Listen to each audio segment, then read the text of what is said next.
Happy Friday, everybody, and welcome to another handsome episode of your favorite Mad Men podcast, Made Man, where I'm coming to you live on location, not really live, from Laconia, New Hampshire, where I'm visiting my in-laws for the 4th of July weekend.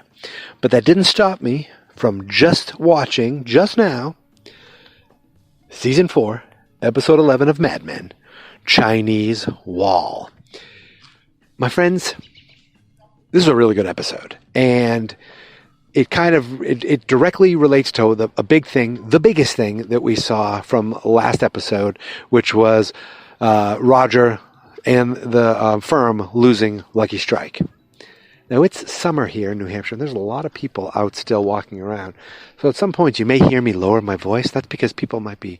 We're like in a neighborhood that has a lot of older people, and they drive their golf carts around, and they drive their golf carts down to the beach or the pool. So it's that's pretty great. My in-laws drive me a little crazy, but that's fine. Anyway, where was I? Oh, yes. So Roger lost Lucky Strike. Big deal, right? But he said he would get 30 days to try to keep it under wraps, get his affairs in order. I didn't understand what that meant now, but I realize now it was 30 days before it got out to the public because, okay, I'm going to walk a little way because there are people walking on the street right now. 30 days before it gets out because of the hysteria that it would create, which I did not realize would happen. So, and we see it starting to happen in this episode. The episode starts actually nothing to do with Lucky Strike. It starts with with Peggy at the beach with her friend, her woman friend that's been in a bunch of episodes. And there's a bunch of them, and it seems like they're piling into a car to leave the beach. And who gets in the car with them? A bunch of people, including, I don't know his name, but that boy, that young man who is the journalist, the writer, who kind of went behind her back and wrote all that stuff about the ad agency. She got really mad at him, but they seemed to he seemed to be apologetic to her. He was like, "Oh, how are you doing? I'm listening. I'm trying to be better. I'm trying to improve." The next thing we know, I'll stick with their story first because it's the shortest one. Next thing we know, they're back at Peggy's place together, and they gonna do it. They wake up the next day after having sex. Yes, having sexual intercourse. They wake up the next morning, and they're just kind of polite to each other, and she's like, he's trying to leave awkwardly, or he thinks he should leave. He doesn't really know what to do, and he says, I don't know, I don't have a usual thing. And that actually brightens her mood. Peggy's face changes when she realizes, that he doesn't do this a lot, he's not your average, just want to have sex and one night stand, get out of there. So guess what? They do it again. Later on, she goes into work, and that's when she gets some crazy news. Now, I'm going to go back because their story really doesn't have much more in it. He shows up to pretend to give a delivery, and that leads to some weird awkwardness that would not fly in today's office environment. Now we see something we don't usually see, the personal life of Kenneth Cosgrove. He is out to dinner with his fiancée, who is an actress I recognize, might be from TV shows, don't know her name, and her parents. And the actor, his future father-in-law, is the friggin' great Ray Wise. Everything that he's in, I love. He's awesome, and I hope he's in this more. Maybe, I don't know, but he's in this just for a moment. They're just out to dinner, having a grand old time, where a colleague from a different firm shows up, says hi to Ken, shakes his hand, and says, "Listen, I'm sorry about the my condolences about the." He doesn't really say it, and Ken's like, "Oh, David McAuliffe," or I think that was the name. Something like that. He goes, "Oh, I didn't really know him that much. I was only at the firm for a couple of months." He goes, "Oh, yeah, oh, sure. Anyway, it was nice to meet you." And he goes off, and Ken's like, "Wait a second, that doesn't seem right." So he tracks the guy down and says, "What's going on?" And the guy's like, "I shouldn't have said anything." And Ken's like, "You didn't say anything. What is going on?" He goes, "We're getting Lucky Strike.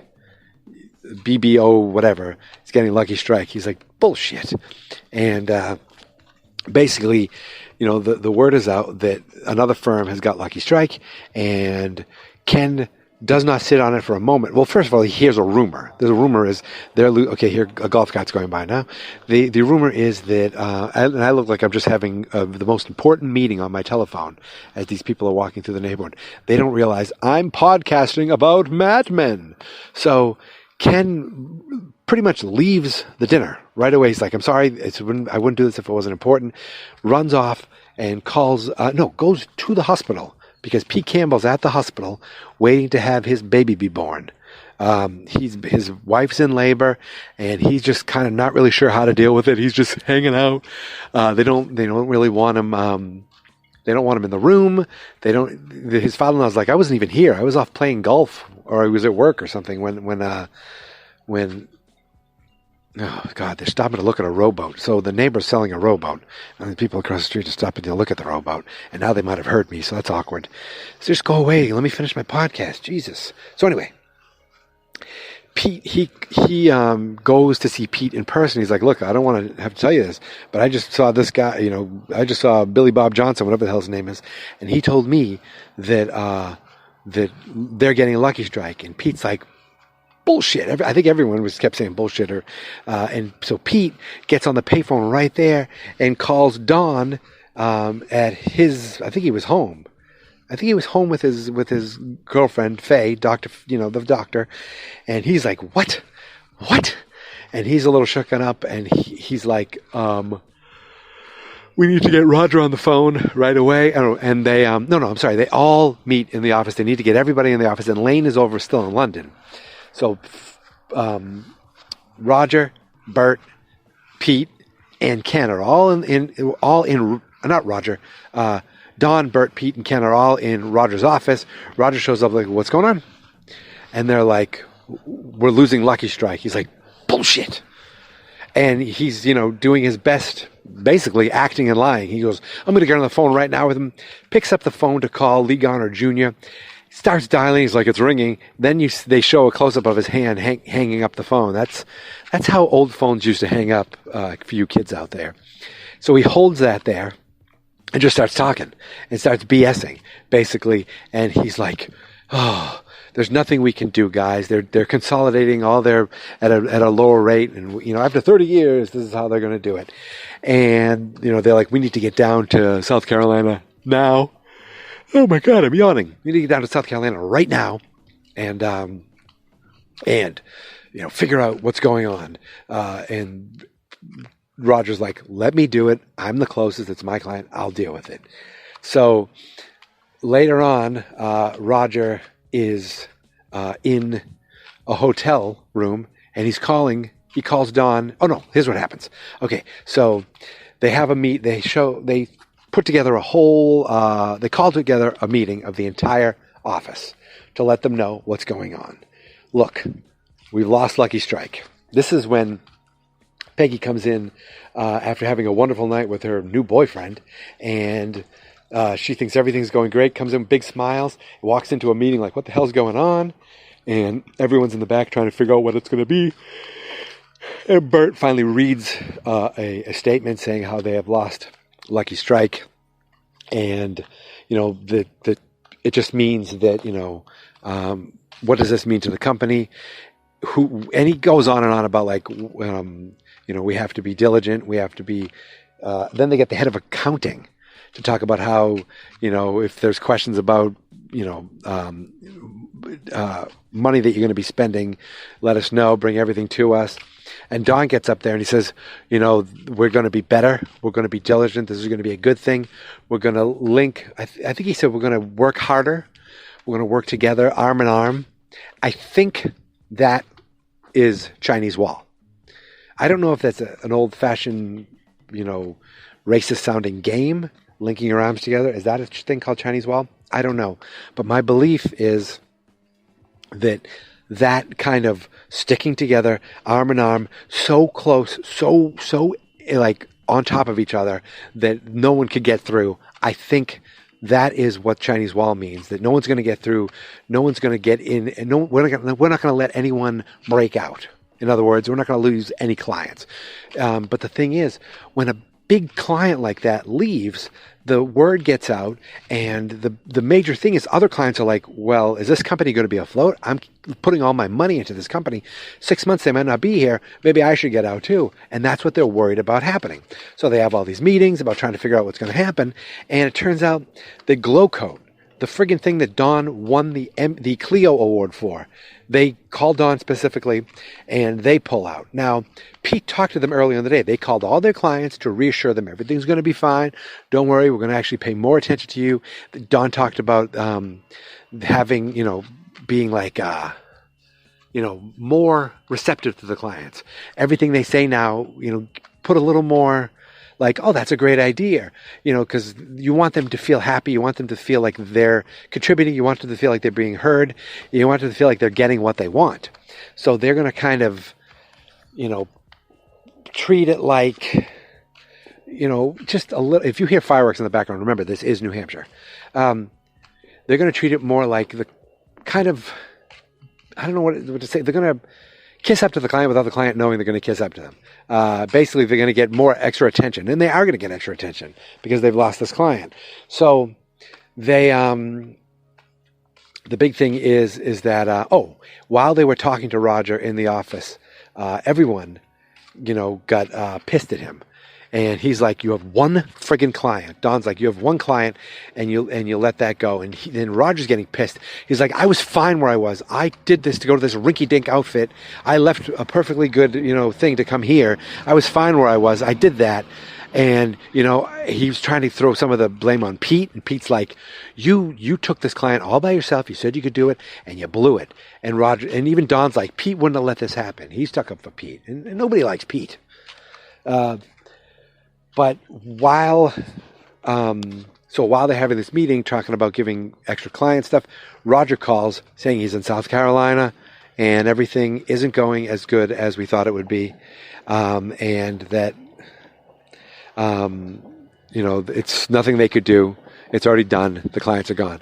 But Roger is not in South Carolina. Roger is not in Georgia, wherever the hell he's supposed to be. Roger is in a hotel room.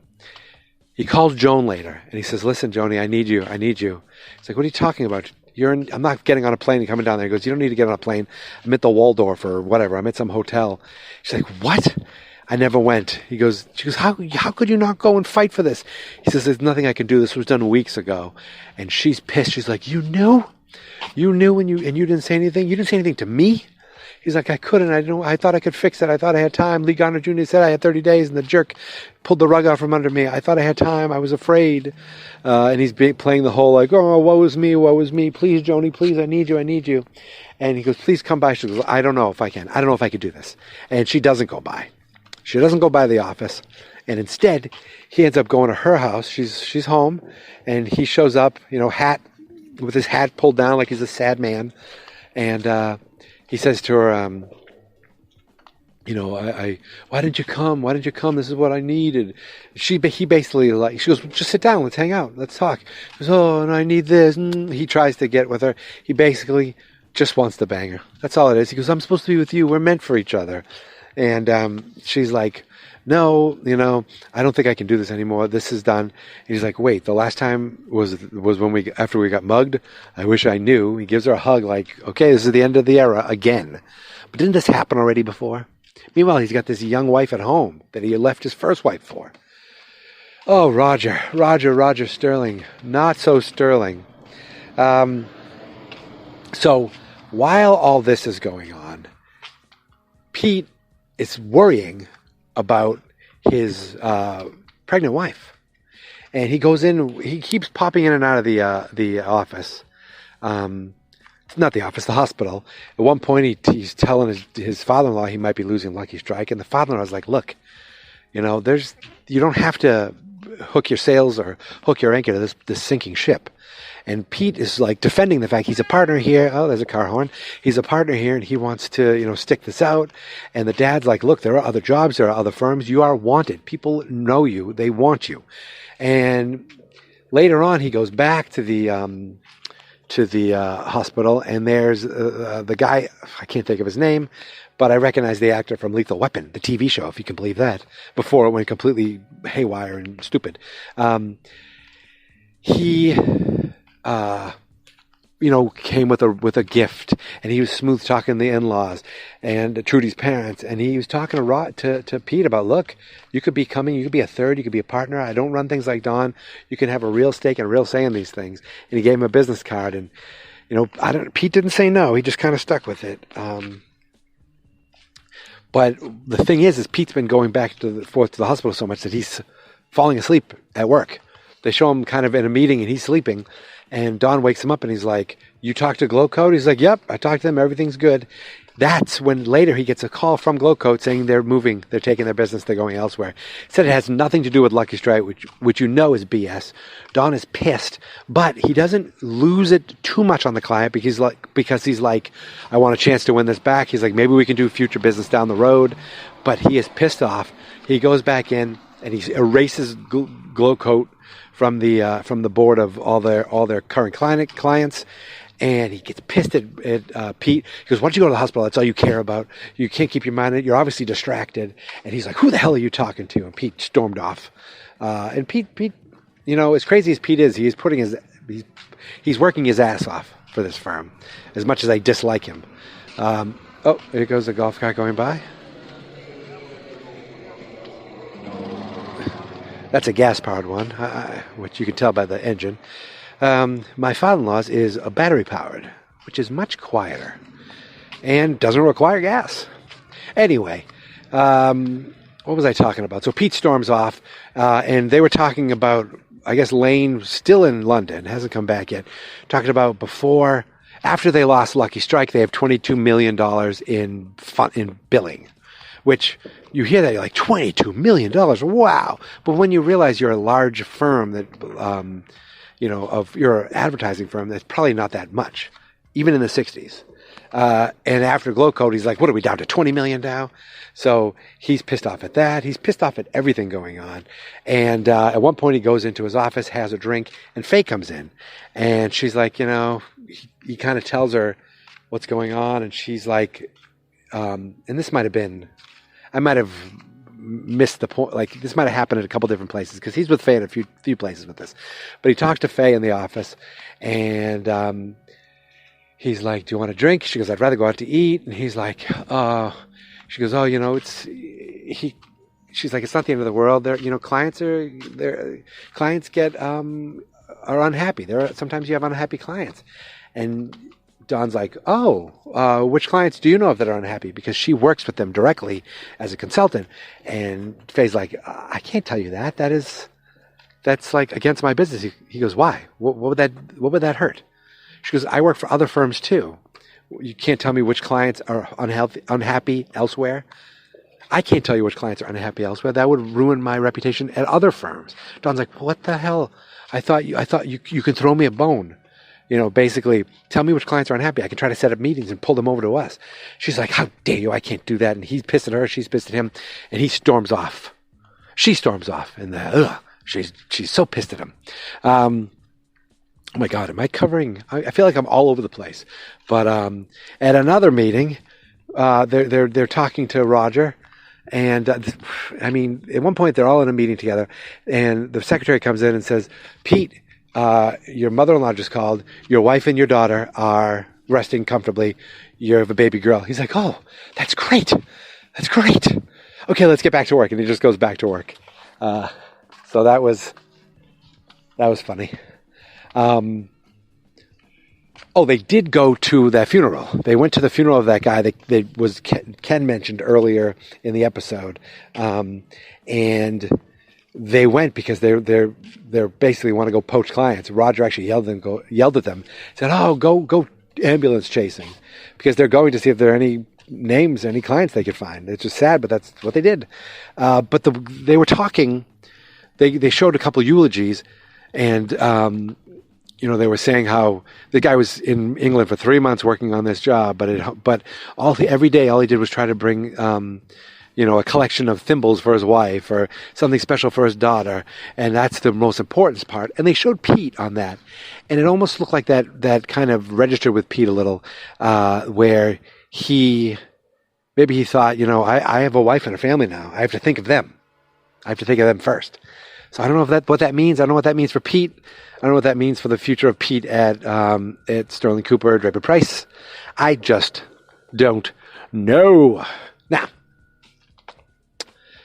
what else happened in this episode? And I feel like I've rushed it, but look, I'm on vacation. It's my end of my vacation, I should say, and I'm outside with a lot of people. My in-laws, I have no idea what a podcast is, so if they saw me walk by and go outside, when I come in, they're going to be like, what were you doing? And I'll be like, I don't know. What the hell am I going to say? Who cares? What else happened in this episode? Well, something big did happen, actually. First of all, Roger. We haven't seen his wife in a while, and he's had a rough day. Everyone at work found out that he lost his client. The firm is kind of in turmoil. And he got rejected by Joni, who he calls the love of his life. So he goes home to his young, beautiful wife, and doesn't really seem that happy to see her. He's just like, oh, I'm really tired. She's like, I know what could make you happy. He's like, no, I'm really tired. She goes, no, come here. And I'm thinking she's going to say she's pregnant or something, or she brings up a box. I thought it was going to be baby toys. But nope, it's Roger's book. You remember that he was having it, he was dictating it into a recording. And I didn't get a good glance. Did he actually get a real publisher? Did he send it off to get published himself? But it was called Sterling's Gold, or Sterling Gold or something. It was so pretentious. And then the back of the book, there wasn't a photo of him, but it was like a drawing of him that was very, just corny and pretentious. And I don't know if that was how things were in the 60s. Did they have, books with the artist, the author's photo in there, or were they all hand drawn? Was that like a style of the time? I don't know. Because wasn't he on the front and the back? No, he was just on the back. And you could just see he was like, oh, Jesus. Probably thinking some gold I can, create after today. I forgot about Peggy. I didn't talk about her completely yet. So Peggy's working on Playtex. That was her client. And Don was actually really cool to her because he was like, I know you can do this. I'm not going to come in on this because it'll look desperate if I'm in the meeting. You can nail this. You got this. And she's like, great, I'm not nervous. He goes, you're not nervous? Do I have anything to be nervous about? No, you don't. Do good. You not if you nail it or something. She's like, okay. She's working on it with that, I don't know the guy, but he never wears a tie. He always wears like a button-down shirt. Not a button-down shirt, like a polo kind of shirt. Is that what they're called? That's what I wear to work a lot. I'm trying to wear button-downs more to look more like a grown-up. But it's her and it's that young fella who got hired just because of the family he's in. They were in the meeting with her talking about Playtex, and she starts saying how these Playtex gloves, are they latex or Playtex gloves, were, how they're very delicate to the woman's touch. And she was saying it very soft and intimate, to where the guys were like, ooh. Now this guy shows up and says, I'm a delivery for Peggy Olson. I'm cash on delivery. Do you have any cash? She goes, oh yes, it's in my office. And then she walks out and the guys are like, oh man, did you see her? She's all sexed up. She's really into it. Well, the delivery guy is her boyfriend. They didn't know that, but he came in to play a little game with her, and she went along with it. And then later he comes out of the office and the guy's like, huh? Ooh, what's going on here? Now that same jerk says, listen, are you okay? Are you calm? She's like, yeah, I'm okay. He goes, let me teach you something to help you relax. It's a breathing technique. He goes and he locks the door. And right when he locked the door, I'm like, oh shit, he's going to do something stupid. Don't do something stupid. And he does this trick where he basically says, breathe in, breathe out, push her out. And then he went in and kissed her. And she got really pissed. And he's like, he goes, come on. She goes, stop it. And let go of him. And you'd think, call the police, get him arrested, get him out of the office. Nope. This is the 60s. She sits down, he sits down, and they just continue working. And later on, he's like, no hard feelings. And right before she goes to the meeting, big smile on her face, no hard feelings. And she's got lipstick all over her teeth. And he just lets her go in. And my first thought is, they are trying their damnedest to get these clients locked down, to make sure everything is perfect. And this asshole lets Peggy go into a meeting, with lipstick on her teeth to the point where it could be distracting, to the point where the client can't take them seriously. Now she goes into the meeting. She has the lipstick on her teeth. The client actually tries to nonchalantly, like, he licks his teeth to try to get her to do it herself. She probably thinks he's doing some creepy thing, but she nailed the presentation so much. She got the work. Everything worked out fine. And then right at the end, what's his name? Harry looks at her and says, "You have lipstick on your teeth." And she just looks at that other guy who I can't remember his name. And he just gives a little smirk like, And she smiles too. She's like, "Oh, so precocious." Like, I don't know. Like, maybe she thought he made it work or something. But I would have been pissed. Like, what the frig? What if it went bad because of that? That was crazy. So, try to think of what else I haven't covered in this episode. They talked about Bird's Eye and having commercials, and Harry talked about that a little, Harry Crane.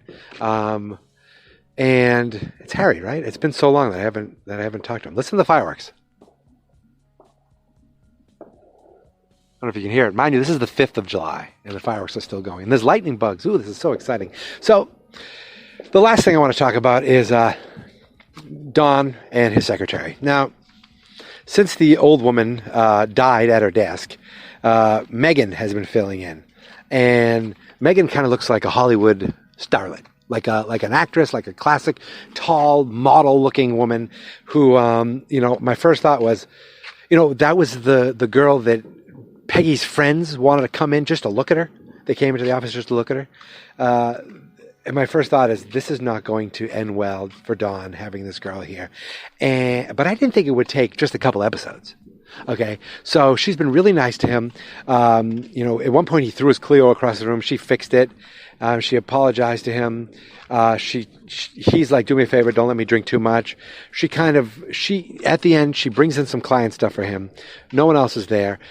He's pissed because Faye and him kind of are in an argument, and they have a little, she's like, "Can I help you with anything?" He's like, "Oh, there's nothing I don't think you'd find boring." She's like, "Well, basically she's like, you don't think I could figure it out? I'd like to do what you could do someday. I'd like to, or what Peggy Olson does." Excuse me. Oh my goodness, we had a cookout today. If that burp came through the phone, I apologize. That was disgusting. So she says, "I'd like to learn from you, and I'd like to learn what you and Peggy, or at least so I know a little more what's going on, so I don't make so many mistakes." She's like, "Okay, come on over, sit down." She starts talking about the clients a little bit and the rundown, and basically this is what they want. We're going back to look at that because sometimes we like to push our agenda more, but we like to go back and see what they like, so that now we can make them happier and make them think, "Oh yeah, I do like this," because they already said they liked it. And she's talking, and then he goes to take a drink, and she's like, "How many have you had?" He goes, "That would be number 4. And she goes, "I realize now," I forget, she said, he's like, "Where are you from?" She's like, "Montreal. I came here to be an artist. I majored in lit. I do a little painting. Not very good." He goes, "I realize I know everything about you, Don. You don't know anything about me, and I have to, and they look at each other, and boom, then they kiss. And he's like, "I can't do this." And I'm thinking, Faye, everything going in the office. He goes, "I can't make mistakes right now." She's like, "Don't worry about it. I'm not going to run out crying the next day," talking about his last secretary before the old woman came in. And so one secretary he had, Peggy, became a client. Then Joan filled in. Another secretary he had became Roger's wife. Another secretary he had left him because after they slept together. Another secretary he had died at the desk, and now this secretary he has, now he's sleeping with her. And he's like, she's like, "This is just I don't want to. I'm not going to cry about it tomorrow. I just want you right now." And Don's like, "Bam, let's do it." So he does it.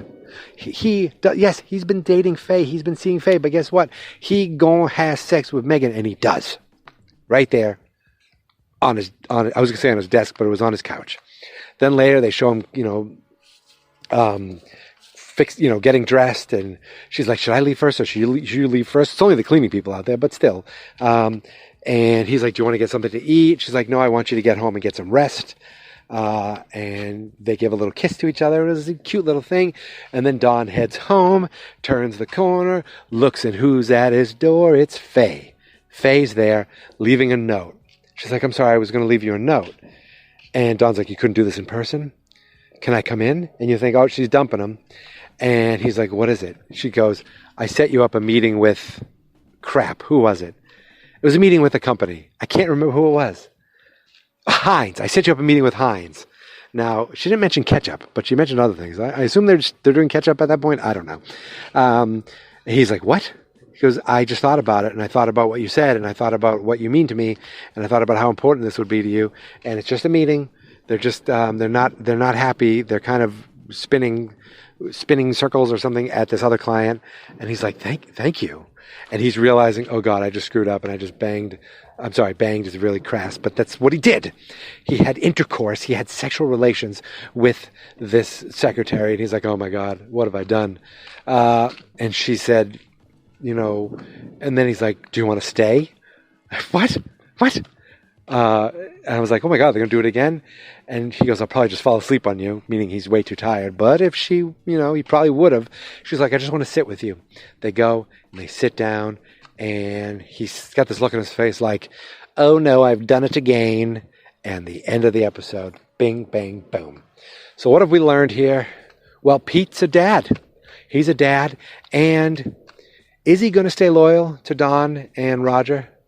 They gave him they gave him this job, and, he's worked his ass off for them. He's done a lot. He brought a lot of clients in, but he's got a kid. He's got a wife and a kid to worry about now, a real family. And maybe that funeral kind of said something about that to him. So, I'm not sure. Also, Don, he done screwed up. He has a perfectly nice woman with Faye. Someone who really likes him. Someone who is age appropriate. Someone who is smart and he's not taking advantage of. And then he goes and sleeps with his secretary, who apparently he's not taking advantage of either, but it was more of an impulse thing. But still, you can't be unfaithful when you got yourself a gal at home. Don, you do it constantly.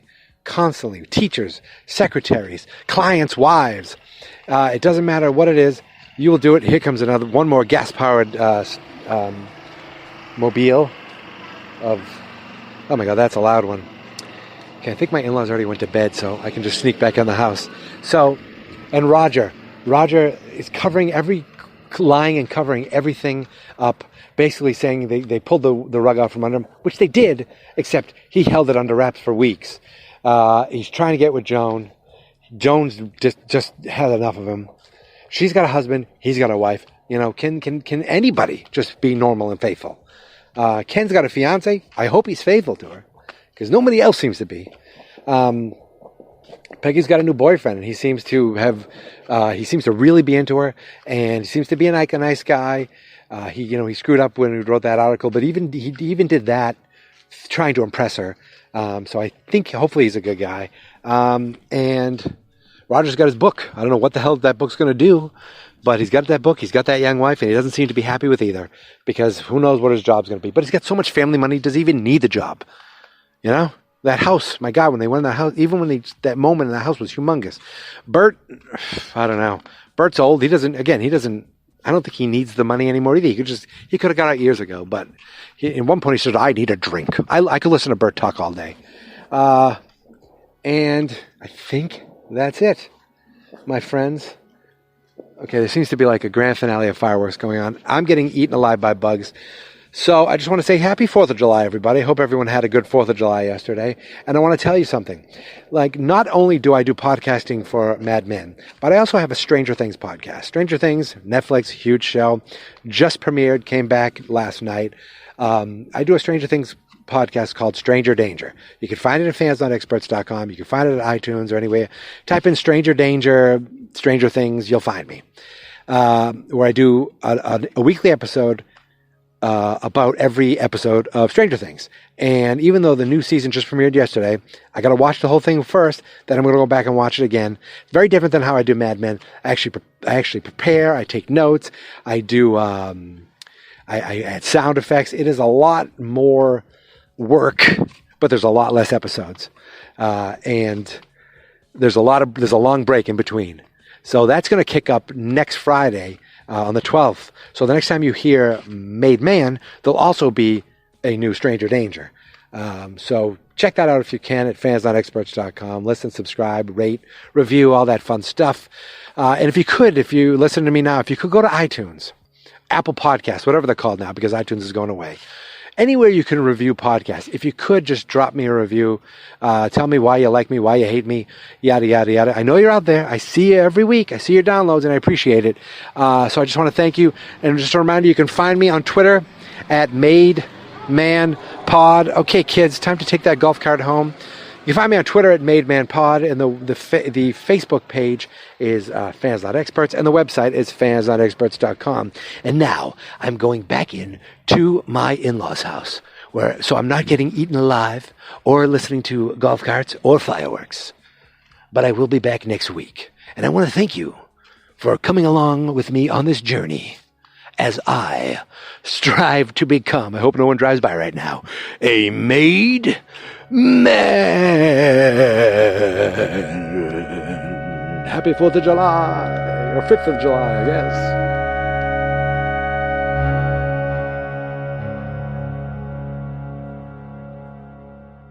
Fans Not Experts.